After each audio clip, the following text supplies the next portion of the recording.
In the United States, the next chapter in the second impeachment trial of former President Donald Trump is on the way in the country's upper chamber. House Democratic prosecutor made the ceremonial walk across the Capitol to the Senate to deliver the charge of incitement of an insurrection. But Republican senators are easing off their criticism of the former president.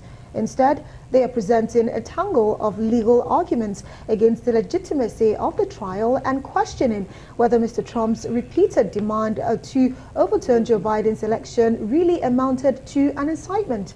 And even Mr. Biden has been quoted as saying that Mr. Trump is unlikely to be convicted in the trial, which begins in 2 weeks' time.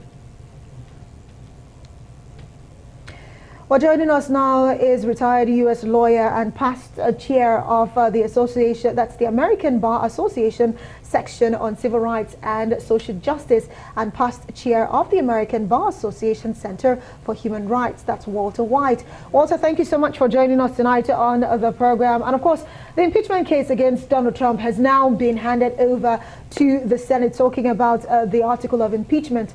What really can we expect to happen next?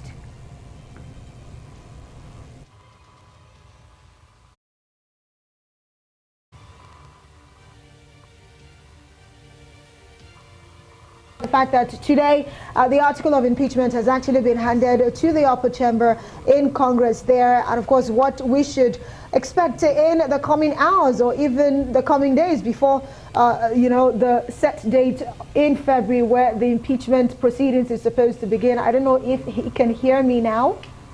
I can hear you now. Oh, absolutely. Or you can hear me now. Yes. Yeah, I can. Go ahead. Okay. The most important thing that comes out of this trial, the president has already been impeached, it will be the facts. And I think it's generally not understood in the United States the extent to which the president organized the government, that is the executive branch of the government, to attack the congressional branch. This was not something that happened in one day. As I understand it, the Republican Party, the campaign wing of the president's campaign, paid for the people to attend, many of the people to attend, the insurgency on the 6th of February. They attempted to disrupt the government activities of the Congress, and there were people in the crowd who intended to capture, kidnap, and perhaps even assassinate senior governmental officials. One's now beginning to wonder, at this stage of the conversation and proceeding, even Joe Biden is now saying that chances of convicting Donald Trump are low. So what's the point of this exercise in the first place? The point of the exercise is to have something akin to a full disclosure. The Republican Party would be happy to gloss this over and pretend like it didn't happen or that nothing happened or very little happened. This would help the Republican Party to avoid its own internal war. The Republican Party is split into at least two segments and perhaps more. There are those who are the traditional Republicans who were interested in small government and balanced budgets, as they argued. And there are those who are a different type of traditional Republicans who represent white supremacists. And so the purpose is to disclose. Think of this as America's most recent opportunity for a Truth and Reconciliation Commission. And this trial could be the beginning. Well, Walter, a lot of people would say, the division in the Republican Party probably led to their loss, especially in that Georgia election of those two senators there. But let's talk about the fact that, the charges against the former president, Donald Trump right now, the fact that some have said that it is not enough to indict him. And even if the Senate Democrats are willing to, indict him, they would need at least 17 Republicans to actually get this passed. Do you see this happening? The first time around, that didn't succeed in the Senate, even though the House of Representatives were able to impeach him. Do you see things changing this time around? I don't know. The challenge will be this. The Republicans, after hearing the evidence, which you remember they did not hear evidence in the prior impeachment proceedings. There were no witnesses, there was no evidence presented. In this proceeding, after the prosecution, i.e. the Democrats, prove and provide evidence that that these insurgents were set out to A, disrupt the Congress, which is sedition and treason, and B, perhaps capture or assassinate individuals. If the Republicans don't find that worthy of impeachment, then there is nothing, or worthy of conviction, then there is nothing worthy of conviction. It is hard to demonstrate that any president could do anything worse than what this president has done in government, all for the sake of his own desire to remain in government after he lost an election. Because I was reading some of the newspapers in the US, and some analysts are saying very clearly that if there is a failure to convict Donald Trump on this particular issue, then it will be difficult for anybody to say that they're going to unite United States of America. Do you think the same way?